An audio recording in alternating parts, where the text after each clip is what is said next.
Om Swastiastu. Kali ini saya akan menceritakan salah satu parwa dalam cerita Mahabharata, yaitu Wana Parwa.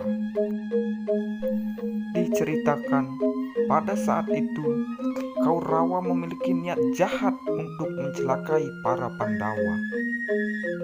Mereka mempunyai ide dengan cara mereka berpura-pura untuk mengawasi sapi-sapi di wilayah Dwaitawana. Sesampainya di sana, Duryodhana ingin berenang di danau tersebut. Namun, danau itu sudah digunakan oleh Gandharwa dan rombongannya. Lalu, Duryodhana memerintahkan para nelayan untuk menyampaikan pesannya kepada para Gandharwa agar meninggalkan danau tersebut. Namun, Gandharwa tidak menghiraukannya. Ia hanya tertawa. Duryodhana sangat marah mendengar kesombongan Gandharwa. Lalu ia mengumpulkan pasukannya menuju danau dengan maksud bertarung dengan Gandharwa. Pasukan Duryodhana ketakutan karena kekuatan Gandharwa dan pasukan Duryodhana terancam kekalahan. Lalu rombongan Duryodhana pergi ke asrama Yudhistira dan meminta bantuan kepada Pandawa. Duryodhana pun menceritakan semua hal yang terjadi. Saat itu, Bima sangat senang mendengar kejadian yang menimpa Duryodhana. Bima berkata, "Ada orang lain yang melakukan apa yang seharusnya kami lakukan dari dulu. Orang yang jahat pada orang lain akan memetik kejahatannya itu." Mendengar kata-kata Bima, Yudhistira tidak senang dengan cara Bima yang senang dengan kejadian yang menimpa Duryodhana. Duryodhana tidak tahan mendengar semua itu. Air matanya mengalir. Duryodhana merasa terhina di hadapan Pandawa dan ia berniat untuk bunuh diri. Sementara itu, Sangkuni datang mendekati Duryodhana dengan berkata, "Engkau sudah mendengar semua yang telah dikatakan oleh Radeya dan Dusasana. Tidaklah benar jika engkau terlalu memikirkan kejadian ini. Bunuh diri bukanlah tindakan seorang kesatria. Engkau telah mendapatkan semua kekayaan dan kerajaan yang telah aku menangkan untukmu. Kesedihanmu bukanlah perbuatan yang jantan." Lalu Duryodhana pergi untuk menenangkan diri. Ia menebarkan rumput kusa di atas tanah. Lalu ia duduk di atasnya untuk bermeditasi. Saat malam hari, ia merasa seperti kerasukan. Mungkin sisi jahat dalam dirinya berbicara padanya. Ia merasa bahwa seseorang berbisik padanya, mengatakan, "Engkau akan menguasai bumi, mengapa harus mati?" Setelah itu, datanglah seorang mata-mata kepada Yudhistira dari Hastinapura dan memberitahu mereka tentang sumpah Radeya. Kelima saudara itu pergi berburu.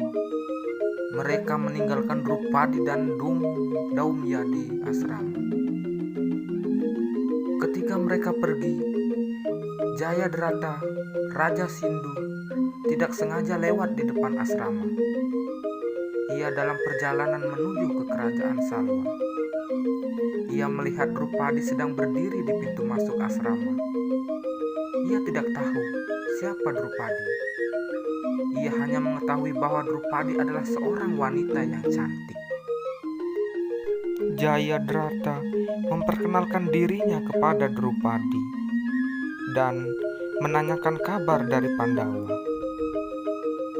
Setelah lama, Jayadratha langsung mengungkapkan isi hatinya kepada Drupadi bahwa ia mencintainya. Drupadi terkejut setelah mendengar kata-kata itu. Perkataan yang tidak enak muncul dari bibir Drupadi yang memaki Jayadratha. Setelah itu, Jayadrata membawa kabur Drupadi. Daumya yang tidak bisa berbuat apa-apa karena pasukannya yang sangat tangguh. Ia hanya bisa pasrah dan menunggu kedatangan Pandawa dari berburu.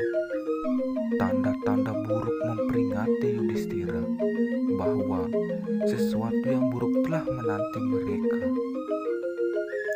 Setelah mereka kembali ke asrama, Daumya menceritakan semua yang terjadi.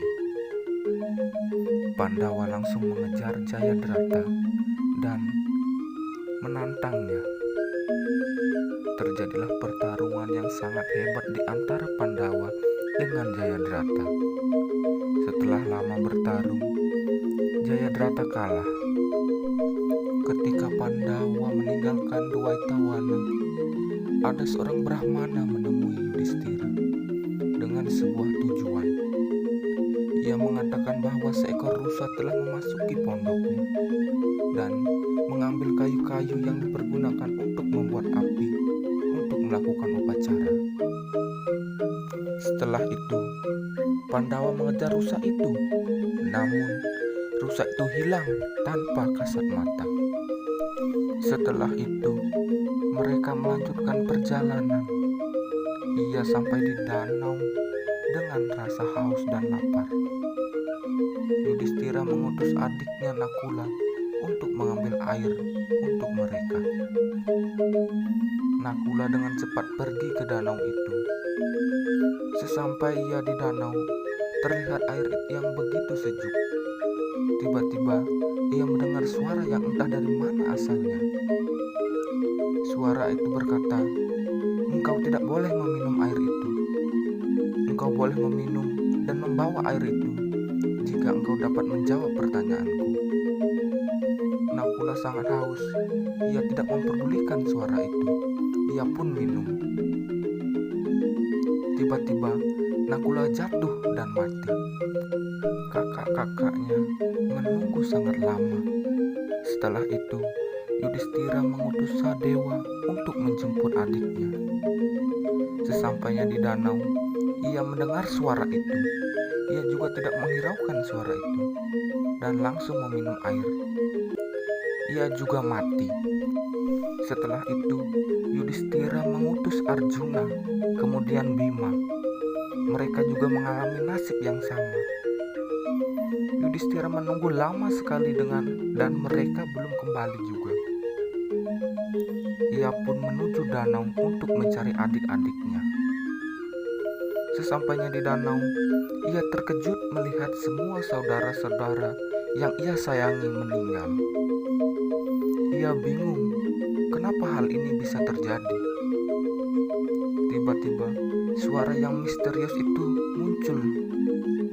Yudhistira menyuruh suara itu untuk menampakkan diri di hadapannya.